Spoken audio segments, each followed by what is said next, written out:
Welcome back to your favorite pre-calculus class. We take a look at exponential functions in this section.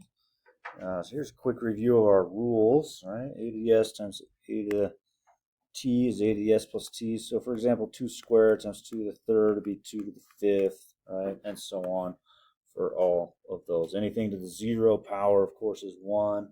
A to the negative s, 1 over a to the s, and so on. Let's go ahead and work some with just a calculator. Let's just practice putting these into decimals. 5 to the square root of 3 with a scientific calculator. If you want to pull up decimals.com/scientific, we'll put that one in, and we'll also pull up e to the 1.6. Just make sure you can punch this in. You can go 5 to the, hit the a to the b power, or if you can hit shift 6, right, do the caret, and you get the square root of 3 there, so 16.242. If you round that to 3 decimal places, let's also do the next one, which is e to the, and if you click on your functions here, you see the e right there. You can also just click on the letter e on your typewriter there. E to the, make sure it's the exponent 1.6. So you get 4.953. Round that to the thousandth there. So notice I look to the right, it's a 4, so it just stays a 2. All right? So e to the 1.6 gave us the 4.953032424. Again, round that. Oops, this one's actually rounding it to 2 decimal places, so the 100th position. I look to the right of the 5, it's a 3, so it's going to stay 4.95 on that. All right, that brings us to, let's actually look at an exponential function now, 2 to the x. Y equals 2 to the x. And let's plug in some values into that. So if we plug in -2, -1, 0, 1, and 2, as you can see down below, let's throw in -2. Y equals 2 to the -2, which is 1 over 2 squared, or 1/4. So when I plug in -2, it spits out 1/4. If I plug in -1 for x, 1 over 2 to the 1, or 1/2, so -1/2. If I plug 0 in, 2 to the 0 is 1, 0, 1. If I plug 1 in, I get 2. If I plug 2 in, I get 4. We could plug 3 in, 2 to the third, 2 times 2 times 2, I get 8, and so on. Let's plug those in. Let me start with 0, 1, and then 1, 2, 2, 4, 3, 8. And then let's do the -1, and I'm up a half. -1, I'm only up a half. -1, I'm only up a fourth of the way. Now, if I kept going to the left, like -3, 2 to the -3 would be 1 over 2 to the third, or 1/8, right? So I'm at -3, I'm only up an eighth of the way. At -4, I'm only up a 16th of the way. -5, I'm only up a 32nd, and so on. So you can see how it keeps going lower and lower and lower as I go to the left, and it's approaching 0. So what I have is I have this horizontal asymptote. If I connected these dots here, I'd show my function 2 to the x, this exponential function. But I have this horizontal asymptote at y equals 0. And that's because I'm approaching 0 as I go out to the left.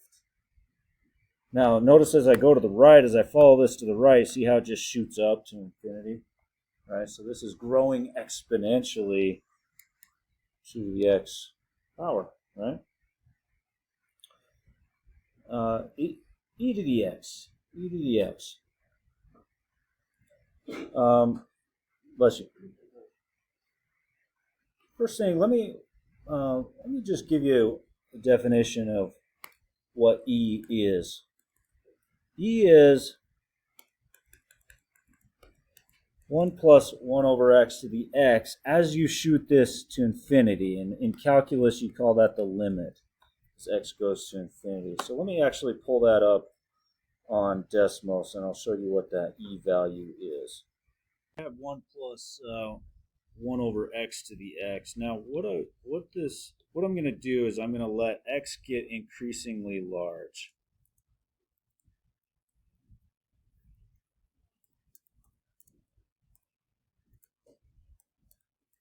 You go to 10. Now let me skip and let me go to 100, 1,000, 10,000, 100,000, million, 10 million, 100 million. Anyways, as I keep getting increasingly large, it's getting closer and closer to the actual value of e. E is a very famous irrational number. It's approximately 2.718. So just like you know that pi, very famous pi irrational number, is 3.14, I want you to remember that e is 2.718.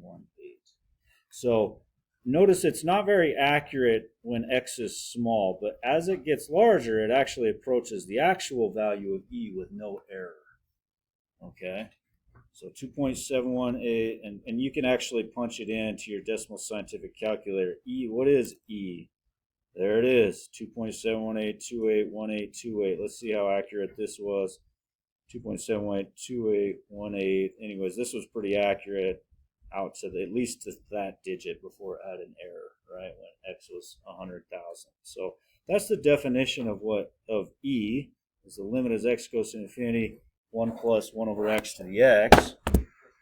And so you want to remember that it is 2.718. That's what e is. So now that we know that e is 2.718, let's think about these for a minute. Let's throw in some values. E to the negative 2, that'd be 1 over e squared. So that's like 1 over 2.718 squared, right? But if I just use e, 1 over e squared, in my calculator, what it'll do is it'll spit out like 0.135. Now let's throw in negative 1 for x, e to the negative 1. So I got 1 over e. So 1 over 2.718. Right, but I'm going to use e on my calculator. So 1 over e will spit out 0.368.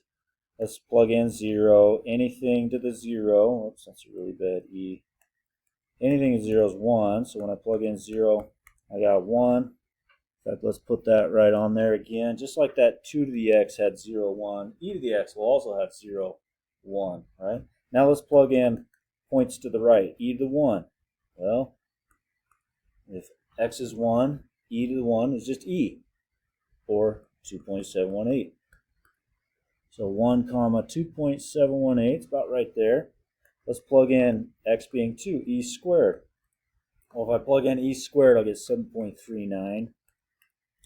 So 2, I got 7.39, about right there.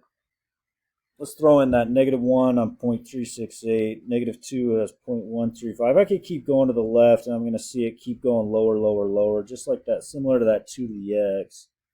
So here's another exponential function, e to the x. It has a horizontal asymptote of y equals 0. Has that y-intercept of 0, 1. Notice that my domain here is all real numbers, whereas my range, it does not hit 0, it does not hit that horizontal asymptote, that green dotted line there. It does not hit 0, but it does shoot up to infinity. So the range 0 to infinity on that. All right, let's take a look at this next one. I have y equals 1/2 to the x. Now, what I'm actually going to do is I'm going to think about, you know how 1/2 is 2 to the negative 1? 2 to the negative 1 is 1 over 2 to the 1. So that's 1/2 to the x. So this is the same thing as 2 to the negative x. So it's just a transformation of the original 2 to the x. So if you remember our very first graph, 2 to the x, what did that look like? Well, 2 to the 0 is 1. 2 to the 1 is 2. 2 squared was 4. Anyways, we could keep doing a bunch of these, but this is what that 2 to the x looked like, right? That was our 2 to the x exponential growth function. Well, if I replace x with negative x, that's going to be a reflection about the y-axis, right? The negative is not in front. The x is being replaced with negative x. So that would reflect it about the y-axis. Well, let's just make sure, and let's plot some points and see, and make sure that this is truly a reflection about the y-axis. Well, if I throw in -2, 1/2 to the -2, I could write that as 1/2 squared, or 1 to the -2 over negative. Oops. That's got to flip over if I change that to a positive. So I got 4. Or if you want to think about 1/2 to the -2, that's 1 to the -2 over 2 to the -2. 1 to the -2 goes down, 2 to the -2 goes up. 2 squared over 1 is 4. However you want to think about that, 1/2 to the -2 ends up being 4. So I plugged in -2 and I got 4. I plugged in -2, I got 4. If I plug in -1, I get 2. Plug in -1, I get 2. Plug in 0. Well, anything to the 0 is 1. Plug in 1. 1/2 to the 1 is just 1/2. So 1,1/2. Plug in 2. 1 squared over 2 squared. 1/4. I could plug in 3 if I want. I'd get 1/8 and so on.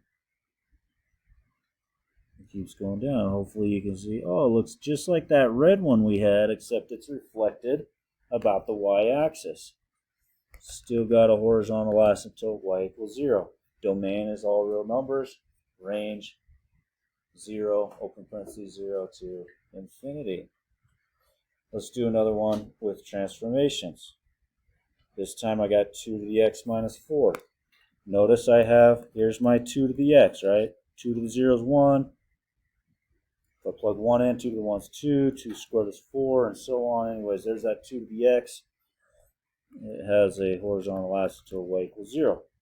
Well, what would 2 to the x, what would that minus 4 do? Well, if I tack on a minus 4 on the end, that's just going to be a vertical shift down 4. And if you're not sure, just plug a bunch of points in. I could throw in 0, 2 to the 0 minus 4. Well, anything to the 0 is 1. 1 minus 4 is -3. So instead of 0, 1, I have 0, -3.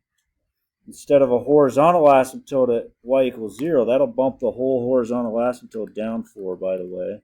So I'm gonna go ahead and put my horizontal asymptote y equals -4 down there. But there's my 0, -3. Let's plug in 1.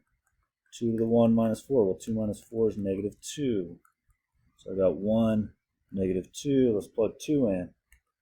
2 squared minus 4. Well, 4 minus 4 is 0. So 2, 0. You could go to the left as well. 2 to the -1 minus 4. I got 1/2 minus 4. 1/2 minus 8 over 2 is -7/2. So I got -3.5. So right there. Anyways, we could plug in a bunch of these if we wanted to, but hopefully you see that it's that same graph, drop down 4. Every point is just drop down 4 units. Domain is still all real numbers, but the horizontal asymptote we said drop down 4 is y equals -4. The range has changed. Starts at -4, I don't hit it, and goes up. -4, I don't hit it. There's our range. Now here again is our 2 to the x. Notice this one has a negative in front, so that's going to be a reflection about the x-axis. See, instead of 0, 1, it's going to flip it over and be 0, -1. It'd be down here. Instead of 1, 2, it'd be 2, -2. Instead of 2, 4, it'd be 2, -4, and so on. You could draw all these points if you wanted to. That's what you're going to see. The original has a horizontal asymptote y equals 0. That's flipped about the y-axis, so it stays the same, y equals 0 for the horizontal asymptote. Again, if you're not sure, plug some points in. So let's go ahead and plug some points in. Let's plug in 0 first. Negative 2 to the 0. Well, anything to the 0 is 1. So I got negative 1. 0, negative 1. Right there. And then I got, let's plug in the 1. Negative 2 to the 1. So I got negative 2. 1, negative 2. That's that point right there. And so on. Alright, we can keep plugging these in. Let's do a negative 1. Y equals negative 2 to the negative 1. So negative 2 to the negative 1 is 1 over 2 to the 1. So I get negative a half. Negative 1, negative a half. Negative 1, negative a half right there. So on. Domain is going to be all reals. Range, though, has changed. It's coming from negative infinity up until 0, not including the 0. All right, here I'm thinking about 3 to the x being my parent function. So 3 to the 0 is 1, 3 to the 1 is 3, 3 squared I got up here at 9, and so on. Still got this horizontal asymptote, y equals 0 for the horizontal asymptote. All right, there's the original 3 to the x. So let's see how this is all up there as part of it. In other words, a composite function. That'll be the right or left movement. So plus 2, kind of counterintuitive. That'll be left 2. So that's the horizontal movement, left 2. And then this one on the end, that's your vertical shift, down 2. Okay? And again, if you're not sure, then just plot a point, right? But what we're going to do, let's do the one that shifts it left 2. So instead of 0, 1, it'll be negative 2, 1. Instead of 1, 3, it'll be negative 1, 3. And we could do some more if we wanted to, but here's that shift. There's the shift left 2. There's the left 2. So this one is y equals 3 to the x plus 2. Now I'm going to drop that whole thing down 2, and I'm going to still take this negative 2 point and just drop it down 2. So that's negative 2, 1. I'm going to drop it down 2. I'm going to take that whole horizontal asymptote at y equals 0. I'm going to drop the whole horizontal asymptote down 2. I'm going to take that negative 1, 3. Negative 1, 3. Let's see. Negative 1, 1, 2, 3. I'm going to drop it down 2 right there. And I could do some more. Let's go ahead and check some points at this point. So since I moved left 2, I'm going to make that my first one that I'm going to plug in.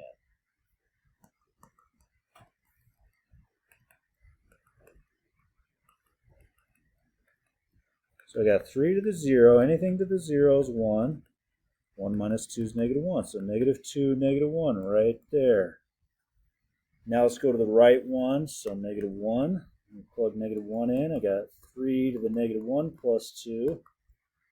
So I got 3 to the 1, which is 1. So negative 1, comma 1 right there. That's my next point. Negative 1, comma 1. Let's do one more. 0. 3 to the 0 plus 2 minus 2. I got 3 squared is 9. 9 minus 2 is 7. So 0, 7. I think it's right there. Oops. Right there. It's going to go up, hit that 1, 7. Anyways, we could do some to the left too if you wanted to. Negative 3, negative 4, and so on. But hopefully you see, hey, this domain is going to be all reals. The horizontal asymptote, remember this horizontal asymptote dropped down 2. So y is negative 2, which will affect our range going from negative 2 up, right? From negative 2 up would be our range on that. if I'm looking at this one here, I'm thinking, well, who's my parent function? I'm going to think about 1/3 as 3 to the negative 1.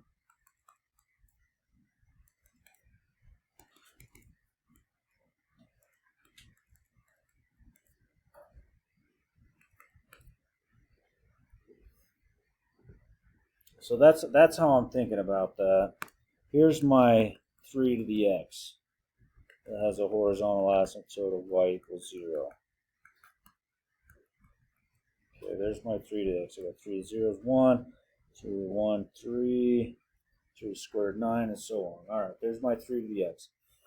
So the first thing is, see that negative up there, up in the exponent. So that'll be a reflection about the y-axis. So that'll be a reflection about the y-axis. So what would 3 to the negative x look like? Well, it's flipping about the y-axis, so I still have 0, 1, but instead of 1, 3, I'd have negative 1, 3. So it flips the whole thing about the y-axis. So here's 3 to the negative x. That's my number 1. That's the first thing I'm going to graph.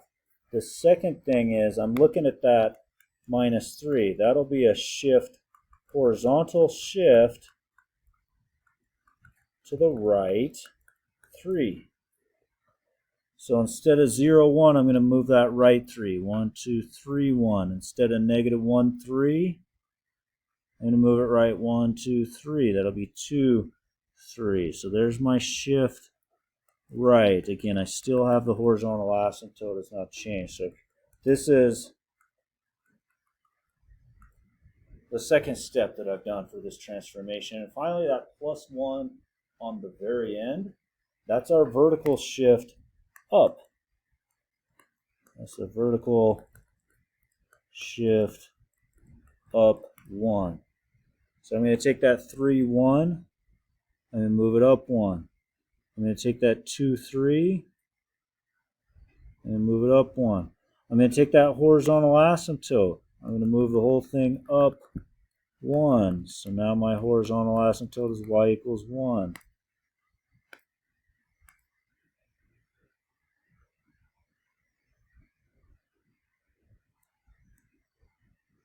I'm just going to draw that the greatest. But that would be up 1. So my domain here would be all reals.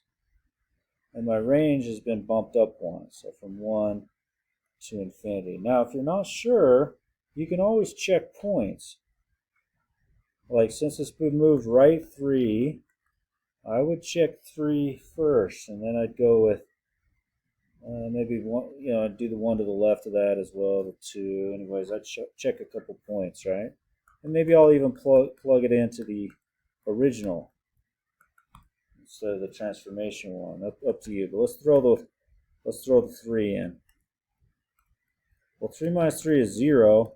Anything to the 0 is 1. So I got 1 plus 1 is 2. So there's that point 3, comma 2. Anyways, you can keep checking points that way if you wanted to. But that's how we're going to do that is with transformations. And here's another one. Hopefully you're thinking about that 1/2. I would be thinking about that as 2 to the negative 1 because my parent function here is 2 to the x. This is my 2 to the x. 2 to the 0 is 1, 2 to the 1 is 2, 2 squared is 4, and so on, right? So what do we have going on?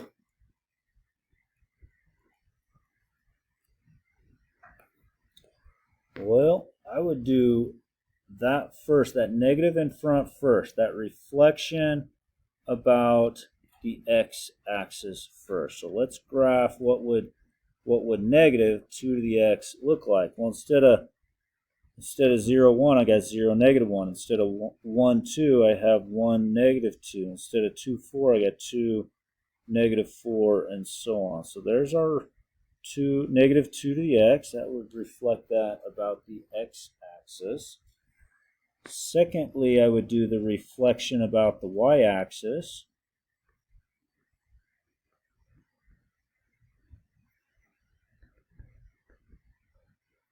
So now we're going to flip those points around. So instead of 1, -2, I'll have -1, -2. Instead of 2, -4, I'd have -2, -4, and so on. So there it is reflected now about the y-axis in orange. And finally, that last step, that's just going to be a vertical shift up 3. Well, if the whole thing gets shift up 3, now my horizontal asymptote gets shifted up 3. Okay, and that 0, -1 is going to go up 3 to 0, 2. That -1, -2 is going to go up 3. That -2, -4 going to go up 3, and so on. And of course, you could always check points, right? Like, here's the original. Let's throw 0 in and just check it. Anything to the 0 is 1. I got -1 plus 3 is 2. There's that 0, 2 point. I throw in -1. Oops, -1. Throw in -2, and so on. In fact, let's throw in -1 together. -1/2 to the -1 plus 3. 1/2 to the -1 is 2 over 1 to the 1. So I got -2 plus 3, which is 1. So there's my -1, 1 point, and so on. Anyways, you can check all these points. Make sure you did your transformations right. Got your domain, your range. Well, now it'll be coming from -infinity up until y equaling 3 on that one. And your horizontal asymptote is y equaling 3 on that. Well, you guys, we're going to get into now some compound interest. So if you learn nothing in this course, I hope that you learn about the magic of compound interest, because compound interest grows exponentially. Your money can grow exponentially. That's a big deal. This is the whole idea of like retirement systems, right? I put my money into the stock market, I let it grow and grow exponentially if I don't take anything out, right? It does not grow linearly, at least if you have a good investment. This is linear growth. That sucks. Exponential. That's what all the multimillionaires understand, is they understand the magic of compound interest. Exponential. I think that's what was it? Wasn't it Einstein called it like the 8th wonder of the world? Compound interest, I believe. So here is our compound interest formula. Okay. Where you have the amount you end up with is the principal amount that you put in times 1 plus the interest rate over n compoundings per year to the n compoundings per year times t in time. Okay, let's label all these. P is your principal, that's how much you put in at the beginning. R is your interest rate. You need to put this in as a decimal. Right, you got to work with this as a decimal. N is your compoundings per year.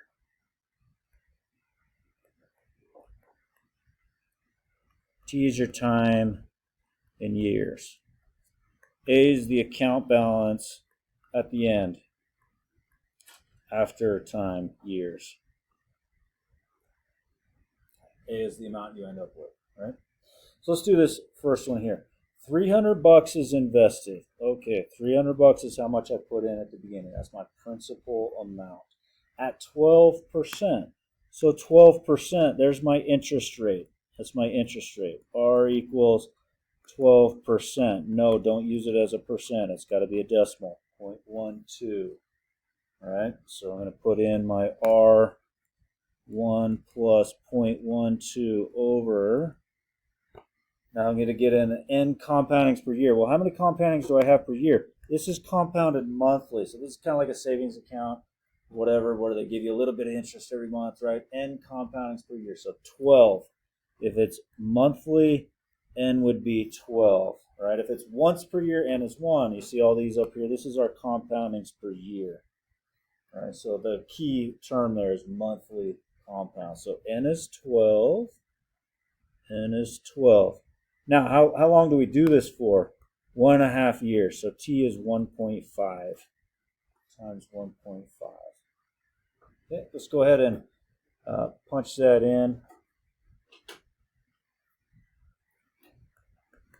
300. I've got 12 times 1.5. That's 18. And I got 0.12 divided by 12. What is that? 0.01.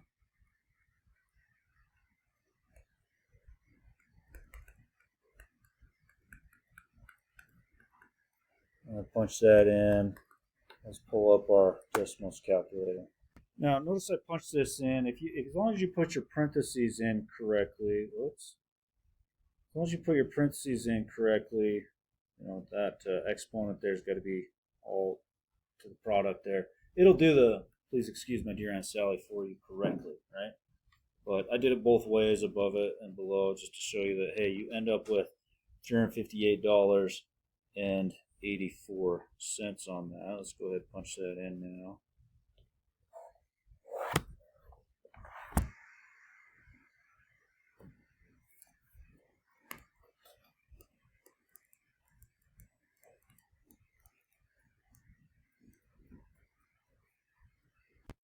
Let's do it kind of for fun situation with this compound interest formula for a minute. Let's say you wanted to be a millionaire.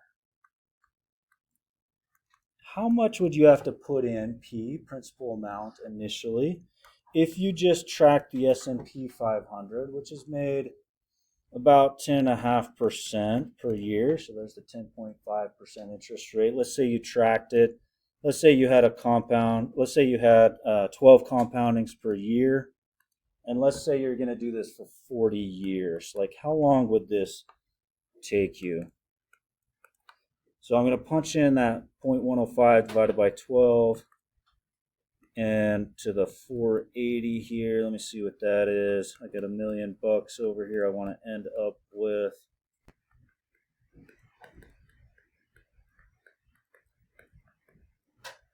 I'm going to take that to the 480.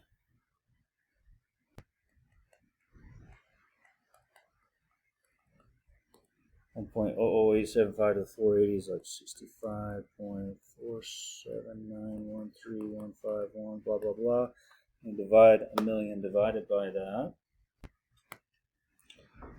When I divide both sides by 65.479 and so on, I get $15,272.04. I got to put that much money in if I can track the stock market for 40 years, or the S&P 500, and get 10.5%, assuming I continue to get 10.5% for 40 years. Now you got to realize inflation has cut into that. That's not nearly as much as you think. That's the power of compound interest. That's the power of getting into the stock market early, often, and young. And there's a different formula. This course doesn't really hit on all the making payments over time, but man, you can change this significantly if you make payments month to month on this. A little bit of investing, a few $100 a month, you'll be there much quicker. Right? So that's the power, like I say, of compound interest. Let me go ahead and erase this. Let's get into continuous compounding. Well, if I take this compound interest formula and I run n to infinity, right, as I let n get larger and larger and larger, like I run, maybe I start out with monthly compound, n is 12, then I go to daily compound, n is 365, then I go to every hour of every day, whatever n is for that, and then I go to every second of every hour of every day. Anyways, as n goes to infinity, I'll end up with this continuous compound formula, and it's just a short and sweet way to kind of make it to estimate, right, for continuous compounding. So if you let your $300, oops, PE to the, oh, good grief, to the RT. How much would I end up with if I put $300 in? I'm continuously compounding. Again, this is theoretical because you're always getting interest from this, always, continuously compounding. Right? R is 12% and T is 1.5. So I'm going to go ahead and punch this in. Go ahead and round that to the nearest cent, and you end up with 359.17. Again, punch that in to your decimal scientific calculator, just like that. Or if you want to punch in 0.12 times 1.5 first, or either, whatever that is, right? Times 300. All right, that's what your investment yields there. Now let's go ahead and do some comparisons. Determine the rate that represents the better deal. Which one's the better deal? Do I want to do 9% compounded quarterly, or 9.25% where it's compounded annually? Well, let's say I put in the same amount, $1,000 for my upfront amount. So let's put in P1 plus R over N to the NT.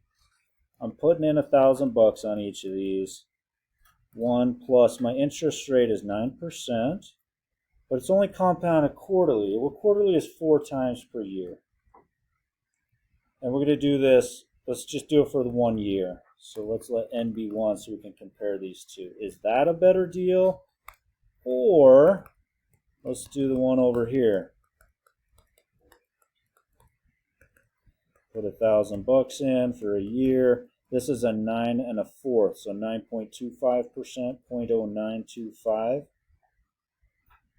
But this is compounded annually. I'm only getting interest once per year for N for 1 year. So I punch these two in. First one will give us 1,093.08. The second one will end up giving 1,092.50. And so who's the better deal? Yeah, pretty close, but I'm still going to go with that 9% compounded quarterly. A little bit better, right? It'd be a little bit better, of course, if I put more money in and did it for more time, right? Then it'd make a bigger difference. This last example, what will a $90,000 house cost 10 years from now if the price appreciation is 4%? So here's our rate. Compounded annually, once per year. Time is 10 years. This is the initial P.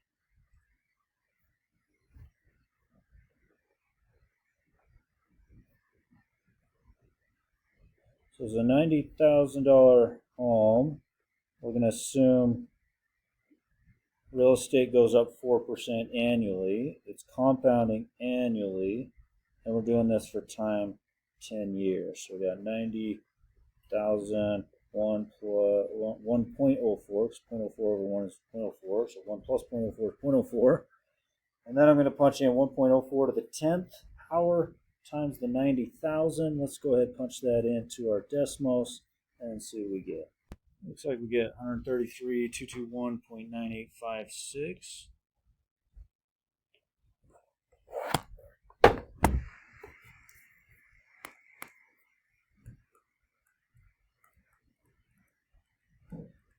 Now we're talking about dollars, so I'm going to round to the nearest hundredth there.